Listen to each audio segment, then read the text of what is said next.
Welcome to Veritas.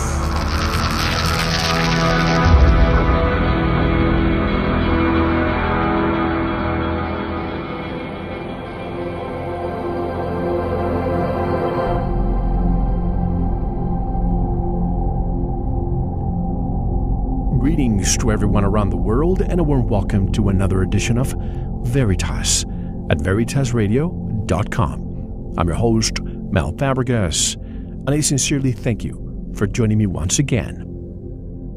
And if this is your first time or your truth journey brought you here, make yourself at home.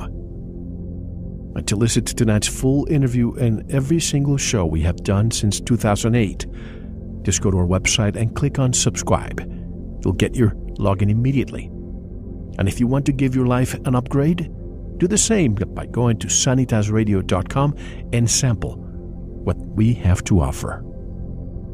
And if you want to get in touch with me, would like to be a guest on this radio program, or would like to suggest a guest that everyone should listen to, again, go to veritasradio.com and click on the contact button.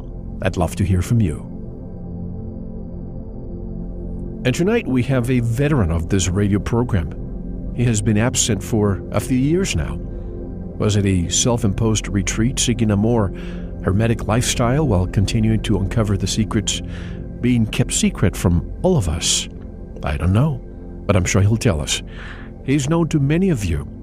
For over 30 years, Santos Bonacci has been researching the ancient works, compiling and translating them into more accessible terms in his study of astrotheology. Santos lives in Queensland, Australia, where he presents regular seminars and webinars on demand. He also has presented lectures and workshops around the world. He joins us today. Hello, Santos, and welcome back to Veritas. How are you? Very well, thanks, Mel. Thank you for having me, and it's a pleasure to be with you. It's always a pleasure. It's been a few years. Great to have you back. And as I mentioned before we began, I usually have tons and tons of notes before I begin any interview, and my note is empty because I know that a lot has happened with you in the past few years since you were here with us last time. Why don't we begin with, is it a self-imposed retreat? What happened? Well, you're talking about the 6-week stint that they put me in, locked me up in a cage for supposedly, quote-unquote, contempt of court. Well, that's one of them. At one point, you actually left social media. You remember that years ago? Yep, I did. Let's begin with that. Okay, well, here's my little problem. I'm very aggressive, and I love the truth.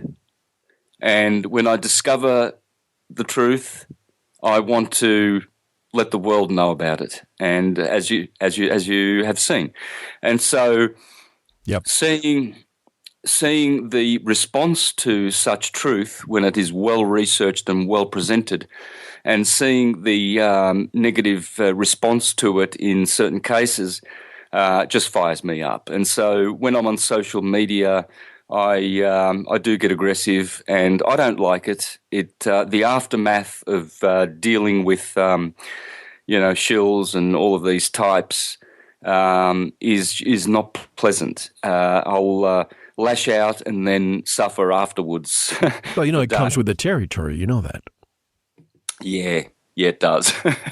So I self-imposed my own hiatus from such social media just to protect myself. I mean, it did get me into a lot of trouble. I went to jail 2 times for that, and I've had a lot of fighting, you could say, on social media, and it's taken a lot of my time, and it's been a distraction. So I've come back now recently, since October, since I've been releasing geocentric truth to the world, and I've been attacked again quite viciously, and I didn't really deal with it that well. It is getting better now. Well, so, that's it's as I call it, the most polarizing subject of all, I think. Yeah, it is. It's very polarizing because it has become a religion more than any plain natural science. There is a religious component to the teachings of the cosmology since Copernicus. All of Copernicus's theories have been put on a pedestal. Same with Newton and gravity. So you've got Copernicus and the globe and Newton and the gravity. These have been turned into somewhat of a religion, and people don't realise this. They've been brainwashed, they've been hoodwinked, and there is a religious air to these teachings. And it's a bit like, you can't speak against the Holocaust. Let's not, World War II, let's not bring out any truths about what happened to the Germans and what really, really happened. We've got to be really quiet about that because some people might just get offended. Well, you're not in Europe right now, because if you were, you're probably going to be getting a knock on your door after what you just said. Yeah, well, I've been posting a lot of truths. Hellstorm is one of the videos I've been posting. Hitler, the greatest story never told. Mm-hmm. Yeah, what we need to do is amplify JFK's words, who said that one day Hitler will be known as rather a heroic figure for what he did in the world and what he tried to do, same as JFK tried to do the same thing against the Rothschild Vatican-owned fiat currency system that is enslaving humanity. They were both heroic, and the world needs to know it, and they'll know it from me. Well, what you just said, a lot of people, those are truths that a lot of people don't want to even believe or even entertain. Why do you think that is? People get angriest, when their beliefs are challenged. And that could be the geocentric model. That could be what happened during World War II, what happened, with Hitler and so on. Yeah, the reason being is because of the indoctrination. People pay a lot of money to go to these buffoon schools that the state has set up, even the private schools. They are all controlled, contrived, and what they teach is demonic pseudoscience. Basically, I have an expression for this. It's hocus pocus, honky shonky wonky, dodgy bodgy bogus pseudoscience. That's all you get at school. You pay a lot for it. You don't get any intelligence. You get education. Intelligence is suspended. People are forced into a situation of cognitive dissonance because their senses and their heart and their already accumulated knowledge base tells them differently, but they have to suspend this and believe in the hocus pocus, gravity, globe, and all of these other lies about World War II. And so people buy that, literally, pardon the pun, they pay for that indoctrination, and they are none the wiser. They've been stupefied. Their intelligence has been put on suspense, and they are forced to gullibly accept all of this hocus pocus nonsense, and they believe it. And so when you challenge that, they get offended, of course, because they paid all this money for nothing. It's very sad. We've had you 2011, 2012, I think it was, the last time we had you on, I believe. And back then we were discussing syncretism, hermeticism, and astrotheology. So I'm curious, since now you're talking about the flat Earth, which I know it happened to you, it happened to me, it happened to everybody out there who's discussing this. We ridiculed it. In silence, then, we started researching, and the more we try to debunk it, the more we go back to it. My question to you is, when did you notice that there was something to it? Because, when I interviewed you, we never discussed this at all. Back then, did you discuss this, at least internally, within your own self? Yeah, I was looking at the subject, of course, because my history goes back as a Jehovah's Witness to my early teens, when I first started knocking on people's doors. Back then, I was a very inquisitive type. I'd already had many, many years of study as a little child, being brought up as a Jehovah's Witness. We studied the Book of Revelation and all of these exotic books and literature. The Two Babylons was one. I remember being very, very small, probably 5, 6, 7 years of age, and it used to scare me. We used to talk about all the beasts of Revelation at the book study of the Jehovah's Witnesses every week. And, of course, my mother used to study with us as children, Paradise Lost, Paradise Regained, from one of the Jehovah's Witnesses publications, based on John Milton's Paradise Lost, the concept of the fact that we lost paradise and how do we get back to it. And so in my early teens, it was 1983. I remember clearly that I was making inquiries as to lost civilizations, and I bought a book called, went to the library and got a book called The Secret of Lost Civilizations by Reen Norbergen. And in there it showed that many, many lost civilizations post and pre-flood occurred on this plane. And then I was directed to another book called The Two Babylons by Alexander Hislop. And that's where I cut my teeth, because that book intrigued me. It showed me all the connections in languages of all the gods. And so Set became Shem of the Bible, and then Seth and Saturn, and all of these gods were interrelated linguistically. And so this intrigued me. Being a linguist, I was brought up with Italian, or Calabrese, a dialect of Italian and English, so already I had language skills, and I was learning Spanish and French and Portuguese at that time. So all of this set me on the path. Of course, I knew about the flat Earth, and I laughed about the flat Earth, the ancient cosmology of geocentrism. And when did I stop laughing is the question, because I've known about it all my life. To answer the question from many people who ask me, why did you jump ship, and how long have you, surely it's only been a couple of weeks that you've decided that we don't live on a globe. And I said, my answer is no, I've known about the true cosmology all my life. And in fact, in 2010, when I started making syncretism and holy science presentations, I knew very, very well that, we'll get rid of that person ringing me, that the ancients believed in the flat disk cosmology. And so I probably stopped laughing a couple of years ago, Mel. The videos kept coming. The good people out there kept bombarding me with literature and evidence, saying, Santos, you're just making a fool of yourself with the heliocentric model. It doesn't work. It is wrong. It's manipulated. It's contrived. It's erroneous. You need to go back to your texts and see that it's geocentric, and everything else will work better. It will all work better. And so one after the other, I kept watching videos, and I did start speaking about flat Earth at the start of last year.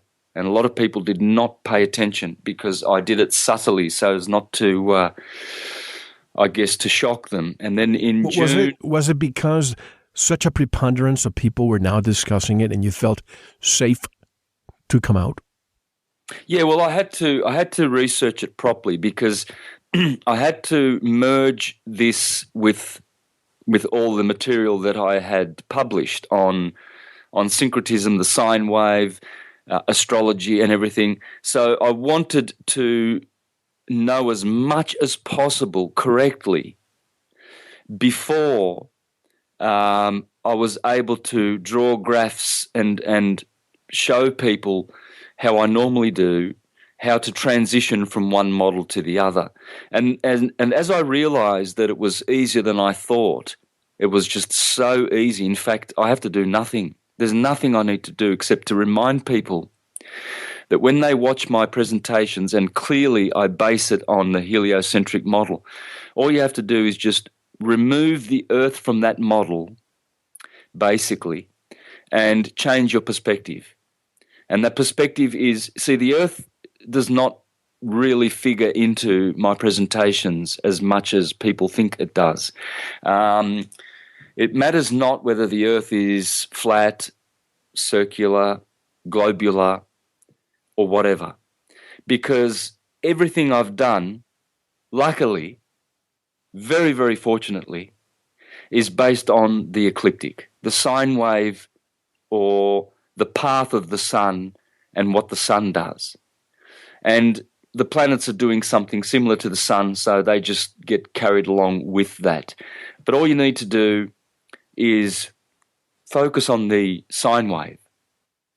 And that sine wave is produced by the sun as it goes from the Tropic of Cancer to the Tropic of Capricorn, year in, year out. It polarizes its energies, gives us the longest day of the year in June the 21st, Cancer, and the shortest day of the year on December the 21st, Capricorn. Yeah. And in between, you've got the autumnal and vernal equinoxes. And this is all you need. This is the key to understanding all of the ancient religions, sciences, mythologies, cosmologies. With this, you can understand alchemy, chemistry, physics, religion. All the sciences are pinned to this wave, this beautiful wave. It's a thought wave universe, and these little waves, large waves, small waves, whatever kind of waves, they are all doing the same thing. They all have equinoxes. They all have wave amplitudes and to varying degrees, and sound, light, energy, vibration, it's all doing the same thing. And it can be explained with one wave. So if the Earth, since you're talking about the constellations and the zodiac and so on, if the Earth is spinning around the sun and the sun is hurling through space at, what is it, 67,000 miles per hour, then how come the constellations have not changed ever since man has been observing and recording their sightings in space in thousands of years? Exactly. So basically they teach us we have four motions. A rotation, which is 1,000 miles an hour, over 1,000 miles an hour, which is over the speed of sound daily. We have a yearly orbit, 67,000 miles an hour, which you just mentioned. Then we have another motion whereby all of our solar system is moving at 550,000 miles an hour around a galactic center. And we have another motion of, I think it's about 1 million miles an hour or more as the whole galaxy is moving through space. So when you factor in all of these four motions, we are actually traveling 1 billion miles a year.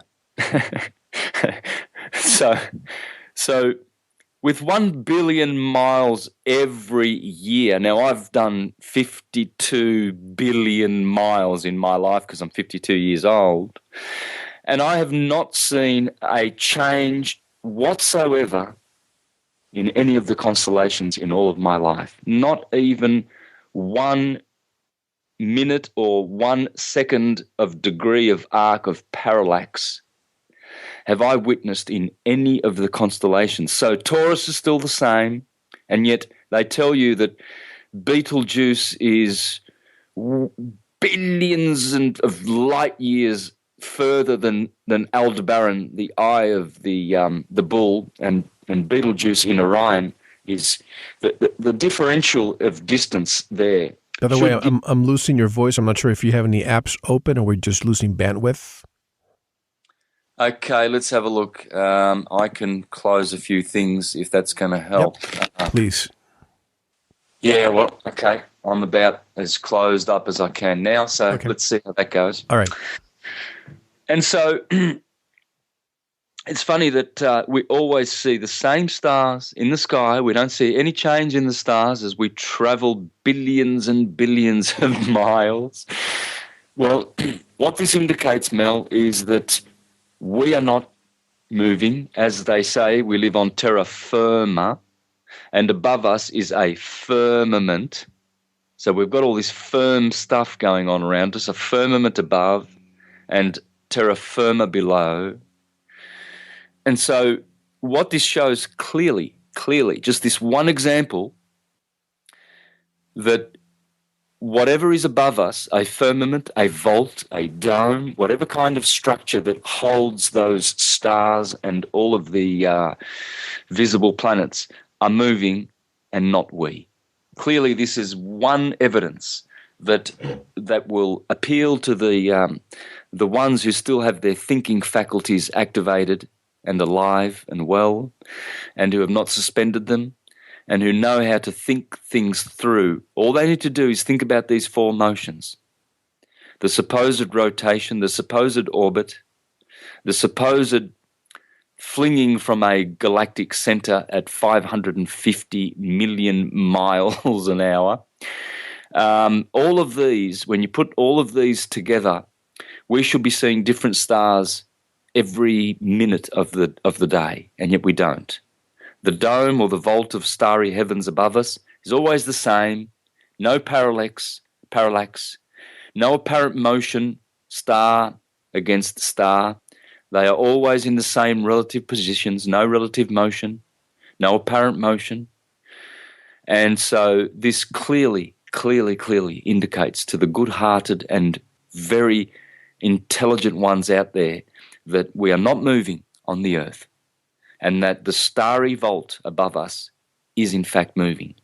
And we can go into other Let's stay with the firmament for a moment, or the sky, the blue, quote-unquote, blue sky that we see. What is it then? Is it a projection screen? Is it a large planetarium? And also, as of today, as at the time of recording of this interview, I see that we have 5 planets aligned: Mercury, Venus, Mars, Saturn, and Jupiter. That's what we're told. How does that affect the flat Earth model? Yeah, well, wherever you are on the planet, for instance, I had sunrise about 2 hours ago. The sun appears to rise, that is, about 2 hours ago here in Queensland. At 5 a.m. usually you see the sun. And this is a strong angle. In astrology, this is called the rising sign. This is the sun rising, or any planet that is appearing over the horizon. This is the strongest of all the angles. And so when 2 or more planets rise at the same time and square off with another planet, which is called a 90-degree angle, this aspect is very, very powerful. So what you are referring to with all of these alignments are nothing but planets squaring off at 90 degrees or 180 degrees along the ecliptic. So astrologers know that these configurations cause certain energies on our planet. And so what will happen is all kinds of phenomena, whether they are psychic or physical, such as earthquakes, flooding, tides. Psychic effects will be animals behaving strangely, humans fighting or arguing. And so what astrologers have noticed, because these are ones who spend time observing these angles, and what they've noticed is that these stars, these wandering stars, are nothing but intense, luminous and sonic energy. They are not terrestrial bodies. They have spiritual or non-physical form. Their form is luminous. So this is why we can see them. People argue that because we can see them, they must be physical. No. Light, fire is visible, and light is visible, and it has no physicality at all whatsoever. Electrons are not particles. There's no particles in existence. They are all luminous waves. And so when Jupiter, for instance, squares off with the Sun, let's say the Jupiter is in let's say Virgo and at the moment, and the Sun is in Capricorn. Well, this is a very benefic aspect. Astronomers, both astronomers and astrologers, are well aware of is that these beautiful, luminous, powerful spheres, so-called spheres in the sky, Jupiter, Saturn, etc., they move and position themselves in such a way to change all the weather on our plane, all the psychic activity, spiritual, physical, mental, emotional, all of these are changed constantly on our plane due to the influence of these sonic luminous bodies. Now, I've had a look at the configuration you're speaking about. Many astrologers have been pointing to a massive alignment today, the 20th of January. But right. I've had a look at it, and it's not very impressive to me. Certainly it's there. Mercury is retrograding, but it's a very, very soft alignment. I don't see it as threatening in any way at all. And yes, it will open up some portals, and it will create certain kinds of activity on this plane. And I can speak at length about that. There's no end of discussing all of these configurations. But the point is this, Mel, that morning energy, wherever you are on the planet, is very influential. That energy is very, very powerful, and it's contrasted by the energy at midday, for instance, and also the energy at sunset and midnight. These are the four angular positions of the sun, wherever you may be. These are the four important angles. They generate the most energy and the most influence on the plane, and so they are to be respected and considered more so than any other angle. And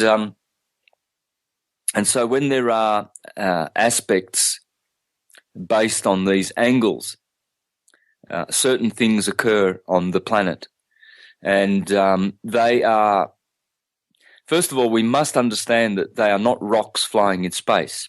Often I get attacked by ignoramus types saying, oh, hocus pocus astrology, how can rocks flying in space have, any influence at all over us? Well, first of all, they are intelligent beings. The sun is an intelligent being, far, far, far greater in body and form than us.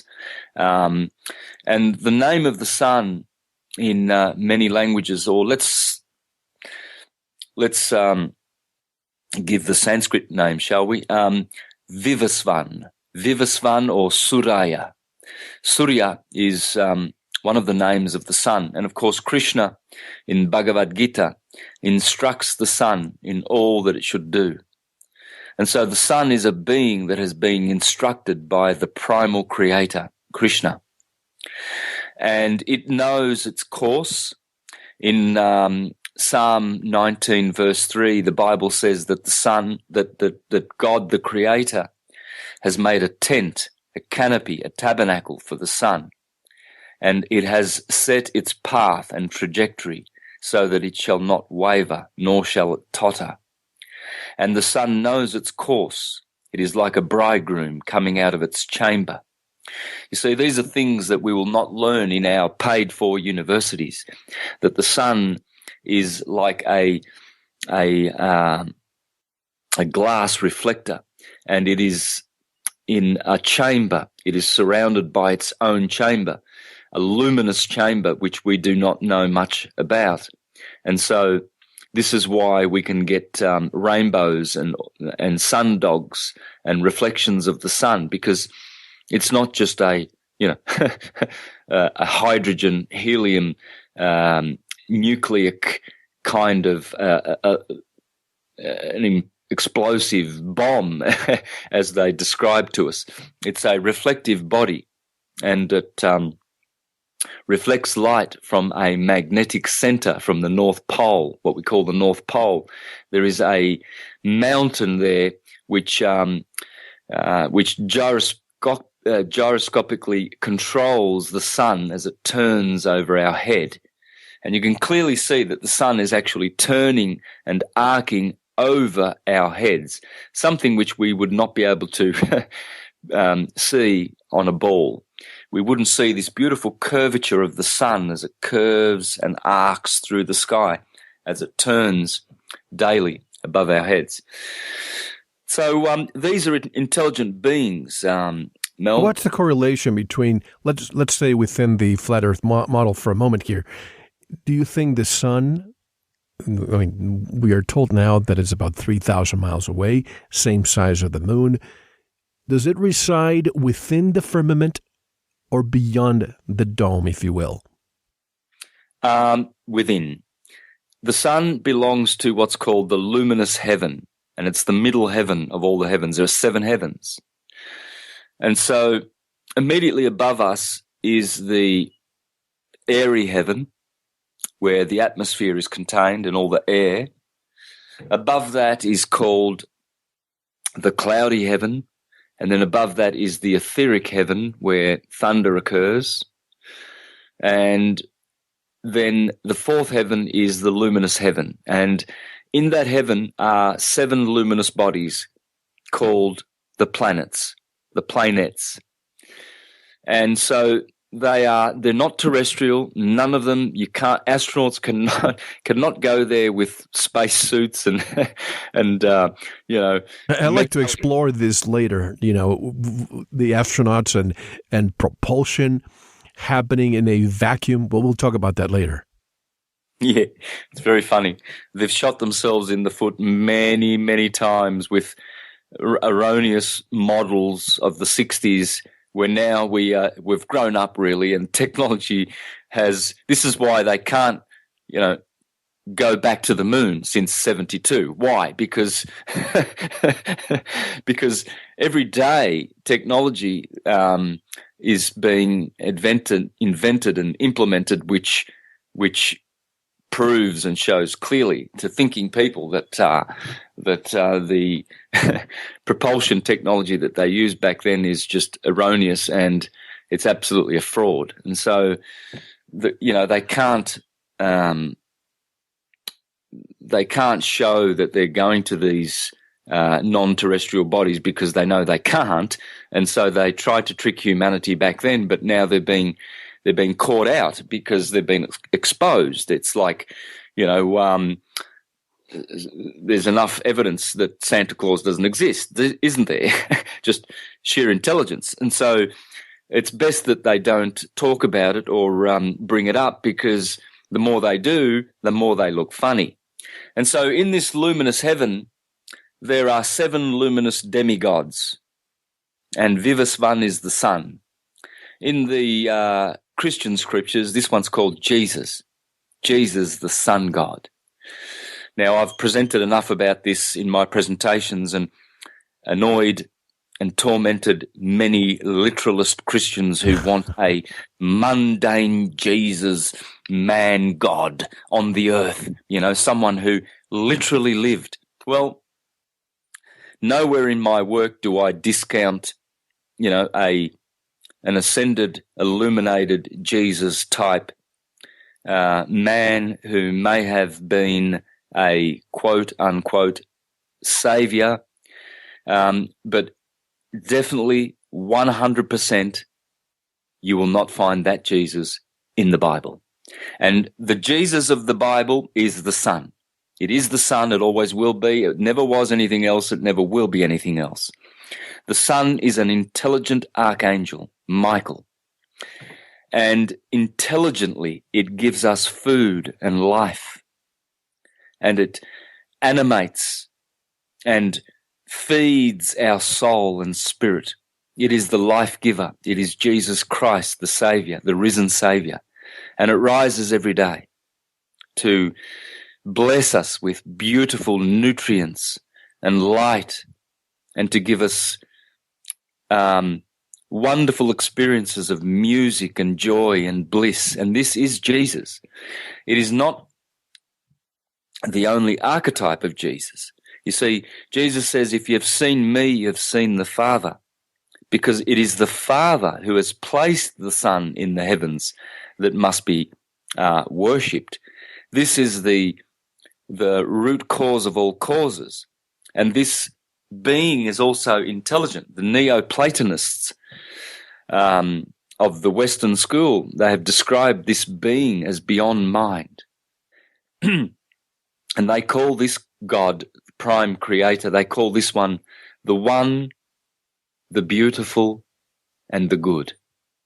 And this is the Holy Trinity, because this one is one, and this one is beautiful beyond comparison. And it is good. Good and God are interchangeable words. And so when we contemplate our cosmos, our universe, we see a beautiful luminous body called the Sun, S-U-N. And this Sun is also the S-O-N of God, the Son of God. And so the Father is represented in the dome or the vault of the heaven. The Son is the S-U-N. So we have the Father and the Son. And the Holy Spirit is the light, the energy, the vibration, which comes from both of these, the Father and the Son.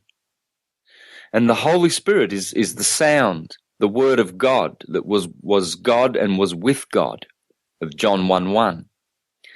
And this Spirit is what animates our body. It's the breath that we breathe with and that we speak with. You see, the ancient Egyptians, they said that the mother, Isis, is the lungs. The wings of the lungs are the wings of Isis.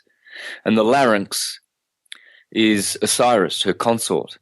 And the vocal cords through which we speak, this is Horus. So we have Isis, Osiris, and Horus inside of our bodies. And so when we speak, we are speaking with the word of God, and we are creating with our words. Words are worlds. To make a world, you just put an L in the word word.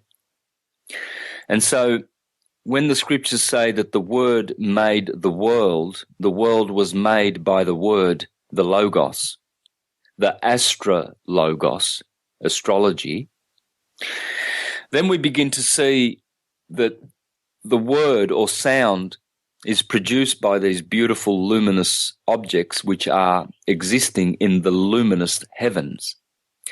Above the luminous heaven is what's called the starry heaven. This is the fifth sphere or the eighth sphere. The fifth heaven or the eighth sphere. And so in this heaven is the grandfather of all the luminous bodies, and the grandfather is called Uranus. Uranus is the ruler of the starry heavens, where all the stars are. The zodiac stars, the 48 original constellations, 12 plus 36 make 48. So you have the 12 zodiac belt along the ecliptic, and then you have the 36 extra zodiacal decanal signs, which make up 48 constellations. And what these make up, Mel, these 36 constellations together with the 12, they make up the circuitry of the starry heaven. So when you're looking up the stars, all you're looking at is luminous, sonic, sacred, geometric cells in the body, mind of God. And so these intelligent beings are forever emanating energy directed at us, at this plane, at this stage that Shakespeare described. The world is a stage. And it's a light show. And this eighth sphere is what we call the firmament. And so the 7 luminous bodies, which we can see, exist under this firmament, whatever it is. Whatever the firmament may be, it is firm. And the stars do not move. They keep their position, as the scriptures say. The stars keep their position and they honor God, the Creator, by maintaining their positions. The scriptures do talk about stars that have fallen who have not maintained their original positions. We'll get to that later.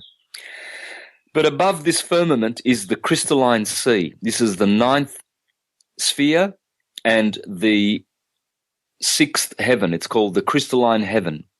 And St. John, he actually saw this heaven with his own eyes, and he called it in Revelation, the book of Revelation, he said, "This is the crystalline sea that I saw before the throne of God." And the throne of God that he saw is the primum mobile, the 10th sphere. And in the Jewish Kabbalistic system, they call these spheres Sephiroth. Sephiroth, sphere, same word. And there are 10 of them, and they are like concentric rings surrounding our planet. And then beyond the primum mobile, the first mobile movement or motion, contrary to which all the other spheres move against, is the empyrean heaven, the 7th heaven. And the empyrean, inside the word imperium, is hiding the word pir, pyros, like as in pyro, fire, purge, pure, purify, pyromaniac, fire, all of these words, pyramid. I was going to say, what about pyramid? That's right, the fire in the middle. And so this fiery heaven is our true dwelling place in our everlasting unconditioned existence. So you, Mel Fabregas, and me, Santos Bonacci, we are here having a little chit-chat in our temporal conditioned bodies. So we live in a temporal plane. And the ruler of this temporal plane is old man Tempo himself, Saturn. Chronos, chronology, temple, time, tempo, all of the words having to do with time, they all go back to Saturn. Saturn is Satan, and Satan is the ruler of this world. This is not evil talk here. This is just science, transcendental science. And so Timmy, time, Saturn, Satan, the ruler of this temporal conditioned place. Chronos, chronology. He has authority over us. And he is the main archetype of this kind of temporal existence. And so you and I, we have a physical form which is conditioned by these 7 luminous bodies. And they are physical, they are controllers of the physical octave, the septenary of our bodies. Our bodies are a septenary. Everything in our body is done in 7s. There are 7 chakras, there are 7 consciousness centers in the brain, there are 7 cavities in the heart, there are 7 vital organs, and they have an interplay, a dance, so to speak, with the 12 mental forces of the zodiac: Aries, Taurus, Gemini, Cancer, Leo, Virgo, Libra, Scorpio, Sagittarius, Capricorn, Aquarius, Pisces, all in that order. And as the 7 physical dynamics, active dynamics of the solar system interplay with the 12 mental spiritual bodies, gods, the 12 suns, central suns of the ecliptic, what happens is we see all the different forms and shapes of human beings produced by the interchange of activity between these 7, this octave of physical bodies, or physical energies rather, being spiritual in source themselves, and the 12 different energies of the zodiac. And all astrologers know that this is how all the different kinds of genres and species of life and all the differences in them are produced. I have to ask you this because when I think of Horus, Isis, and so on, and we move that to Jesus and Mary, then we can do the same thing with the planets. Don't we have first the Hindu gods being the planets, Sun, as you mentioned, Surya, Mercury, Buddha, Venus, Shukra, and we can go on and on and on. And then the Greeks came along, and then we have the sun. Ancient Greeks call it Apollo, then Helios, and then we have the same thing, Mercury, Hermes, Venus, Aphrodite, and all those gods. And then we have the Romans. And that's exactly where we are today, with the exception of one planet. Uranus was called Caelus. That is the only planet that had a different name. Tell me more about that transition in names as it relates to what we're talking about.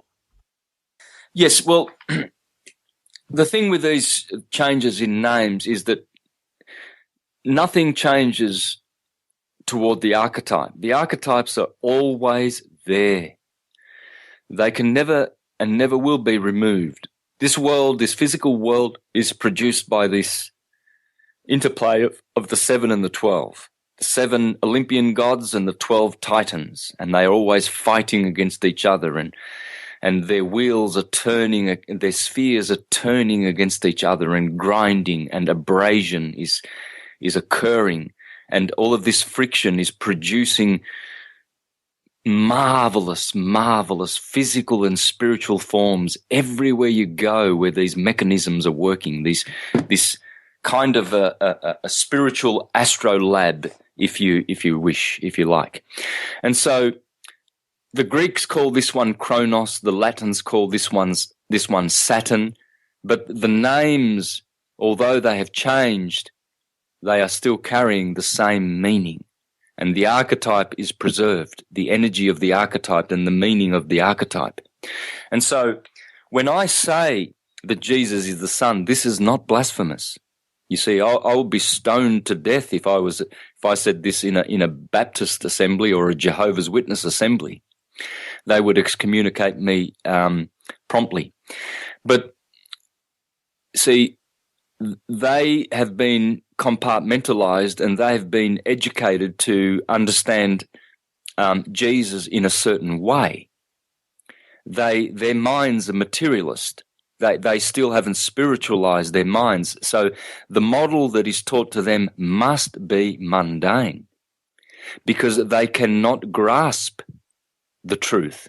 They are not ready for the truth. And all churchgoers are not ready for all the esoteric truth that is in their scriptures. And this is why they are given mundane, literal, historical models, because they are not ready for the meat of the word. They are still dabbling in the milk of the word. This is why St. Paul said, oh, Hebrews, I cannot converse with you about the deep things of the Lord, for you are still babes and you are still dealing in the primary doctrines of the Lord. And what those are the literal anthropomorphic components of astrotheology. They cannot be introduced to the truth that Jesus is the being that is in the Son, Vivasvan, the life giver. Is this why the knowledge has been distilled to the point that, I think of Frederick Douglass when he said, knowledge makes a man unfit to be a slave. If you distill the truth, as you say, is it so that it can make it more digestible to the common man? Yes. If you started telling a little 3-year-old child that Santa Claus isn't that man, it's not, a physical man, and you start telling them the true story of Santa Claus, which is created by Coca-Cola. I'm not talking about St. Nicholas. I'm talking about Santa Claus, the fat red dressed man. Exactly. This is all part of, we can find different kinds of Santa Claus in many different Nordic Scandinavian mythologies, and everywhere we can find stories about Santa Claus. But the true story is the story that is the story within, about the Santa Claustrum, which is part of our body. Now, the Holy Claustrum is a little cloister or closet type structure just under the cerebrum in our cranium, and this is where all of the secretions, the sacred cerebrospinal fluids, begin their path in the body, and they must travel through all of the vagus pneumogastric nervous system to feed all the vital organs. And this oil has a very, very beautiful Christic story. This is the Christ within of Colossians 1:27-28, where the Apostle Paul said, "The sacred secret of the Christ that dwells in you." Well, it's the story of Santa Claus. Christ and Santa Claus are one and the same. See, the claustrum is in the North Pole, which is in the cranium. And Santa Claus secretes or descends the chimney, which is the spinal column, daily, and it brings oils to the sacrum, which is the sacred part of your body below, which is the five fused bones of the vertebrae, and this is a pump. And this pump actually pumps the Christic chrism oil in the Greek system. The cerebrospinal oils are called chrism, the bread of life, the fish. It smells like fish, tastes like salt. This is the salt that preserves. You are the salt of the earth. And so when this salt, this chrism, this bread, is elevated in the body by this beautiful sacral pump, then Santa Claus returns back to the North Pole. But he always brings presents.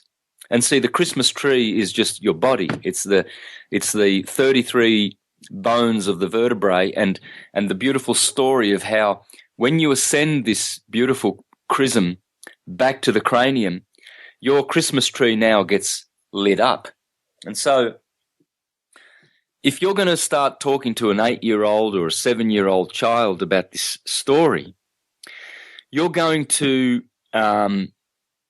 potentially interfere with the childlike model of a physical Santa Claus, which is basically a lie, but a necessary lie to be able to,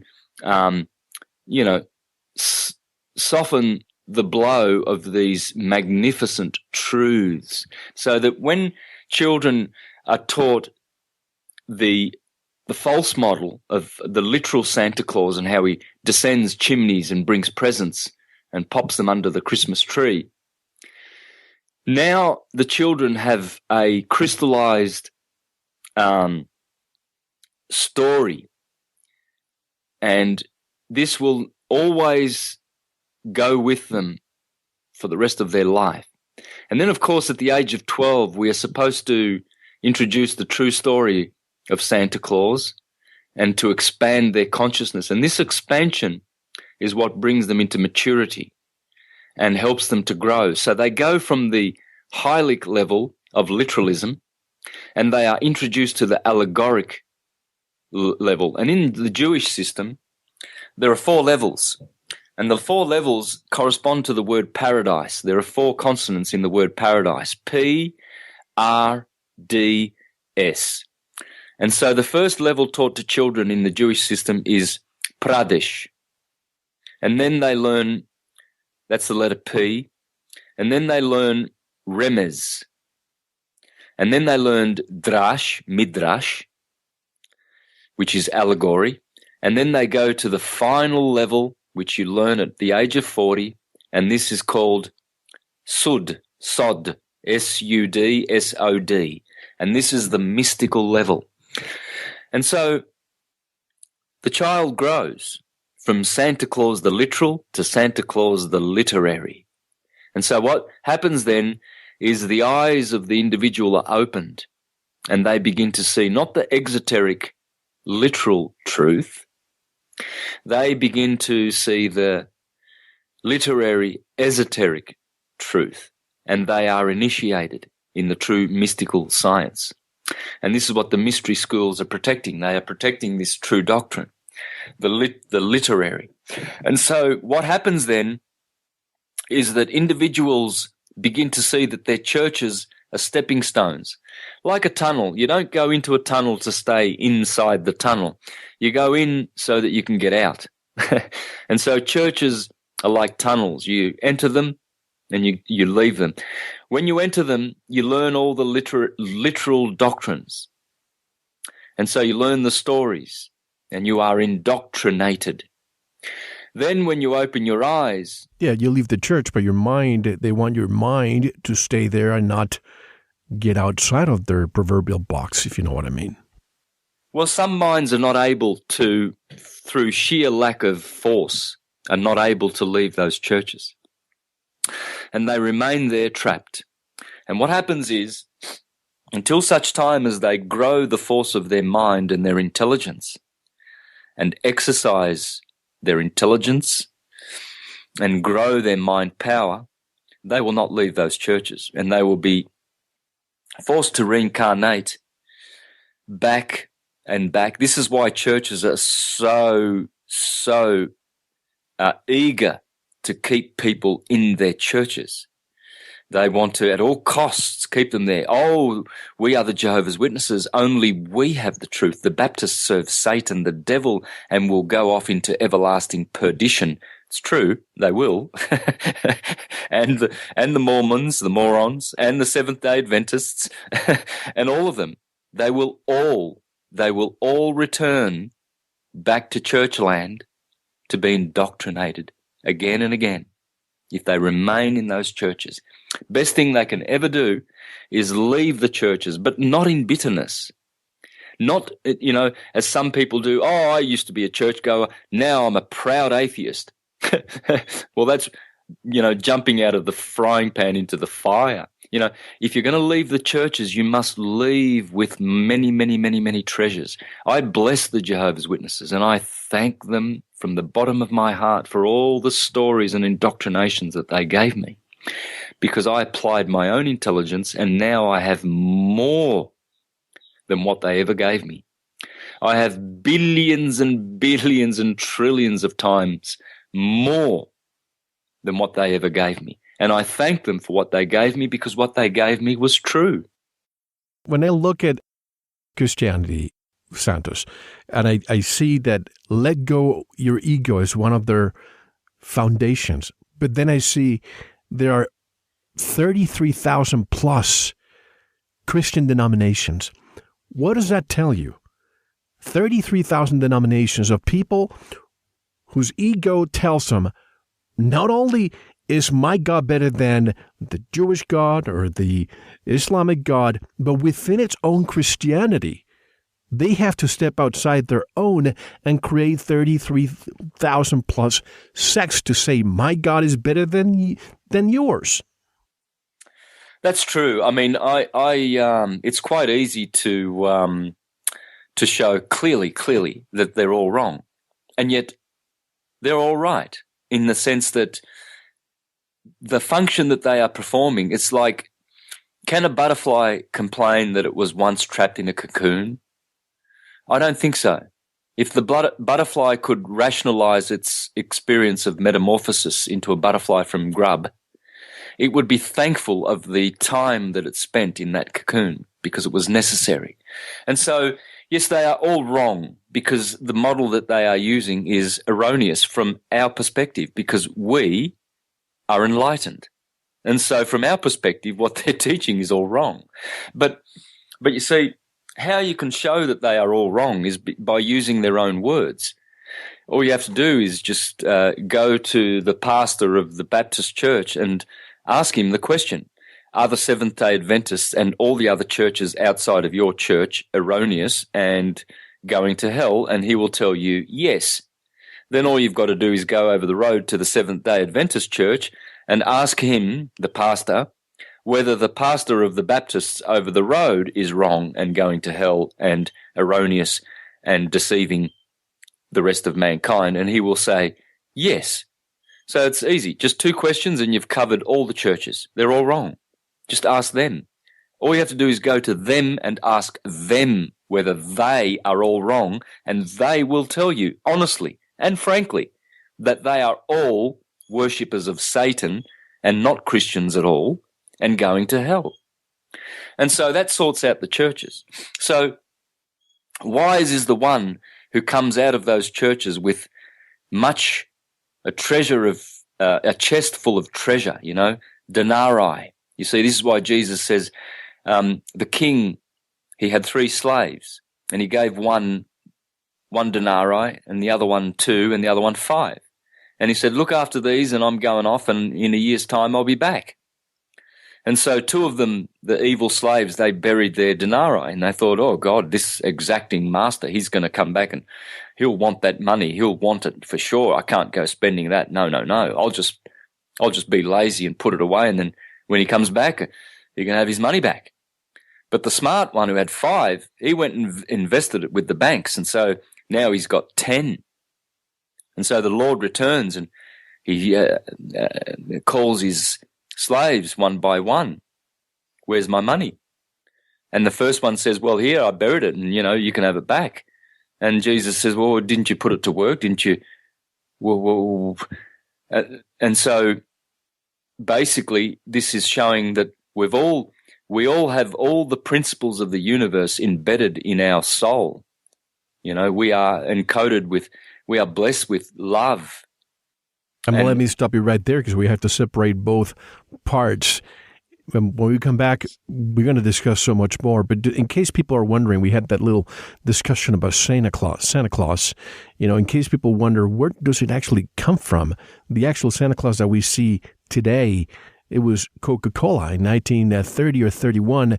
They commissioned the Darcy advertising agency, who in turn went to a Michigan-born illustrator, Haddon Sundblom, who developed the advertising using that Santa Claus.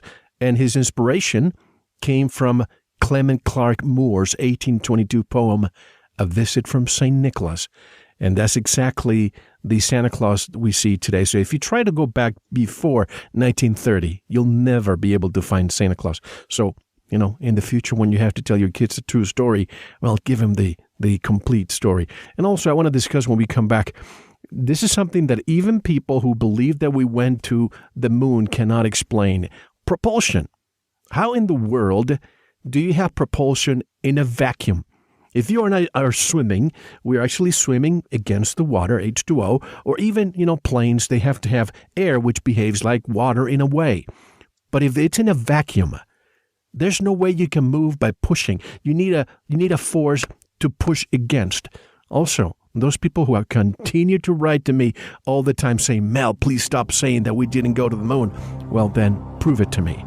When I look at that lunar module, the engine alone is 10,000 pounds. And when you see the images and you see undisturbed soil right in those 4 legs, yet Buzz Aldrin's footprint shows right next to it. And you see almost construction paper around that module. Please, I'm not that stupid, and I know those of you who are listening are not either. But a lot of this, when we come back. Santos, how can people learn more about you? Do you still have the same website? Yeah, universaltruthschool.com, universaltruthschool.com, and Mr. Astrotheology YouTube site. Good, so you kept both the same. Excellent. Folks, don't go anywhere. I'm here with my friend Santos Bonacci directly from Australia. Much more truth to uncover when we return. This is Mel Fabregas, and you're listening to Veritas. Don't go anywhere. Thank you for listening to the first segment of this very important Veritas interview. If you enjoyed it and wish to listen to the rest, go to veritasradio.com, click on members or subscribe, or tell someone else who will enjoy this and all our radio programs.